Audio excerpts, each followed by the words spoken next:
ইসলাম ছাড়া আর কোন ধর্ম, আর কোন বর্ণ নারীর অধিকারকে শতভাগ নিশ্চিত করতে পারে নাই। দিন মজুরদের অধিকার নিশ্চিত করতে পারে নাই, শ্রমিকদেরকে অধিকার নিশ্চিত করতে পারে নাই। একমাত্র ইসলাম ধর্ম এমন একটা ধর্ম, যেই ধর্ম নারীর অধিকার শতভাগ নিশ্চিত করেছে, শ্রমিকদের অধিকার শতভাগ নিশ্চিত করেছে, দিন মজুরদের অধিকার শতভাগ নিশ্চিত করেছে। ইসলাম ছাড়া আর কোন ধর্ম, আর কোন বর্ণ নারীর অধিকার নিশ্চিত করতে পারে নাই, শ্রমিকদের অধিকার নিশ্চিত করতে পারে নাই, দিন মজুর অধিকার নিশ্চিত করতে পারে না। এজন্য আল্লাহর এই জন্য আল্লাহর দিন কায়েম হোক আমরা চাই কি চাই না?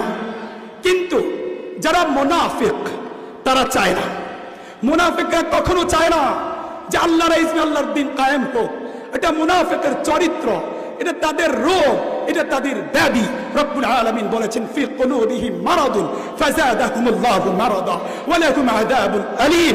রব্বুল আলামিন বলেন আরে মুনাফিকের চরিত্র হচ্ছে এটা যে তারা চায় না আল্লাহর এই আল্লাহর দিন কায়েম হোক।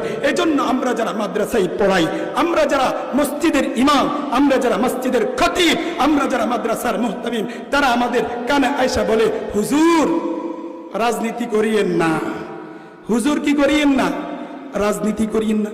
কারণটা কি কিল্লে করতেন না? রাজনীতি এটা নোংরা একটা জিনিস। আপনারা ভালো মানুষ, আপনারা মসজিদের ইমাম, ইমামতি করবেন, আপনারা খতিব, আপনারা খতিবগিরি করবেন, আপনারা বক্তা, মানুষদেরকে জান্নাতের কথা বলবেন, জাহান্নামের কথা বলবেন। রাজনৈতিক আলাপ নিষিদ্ধ।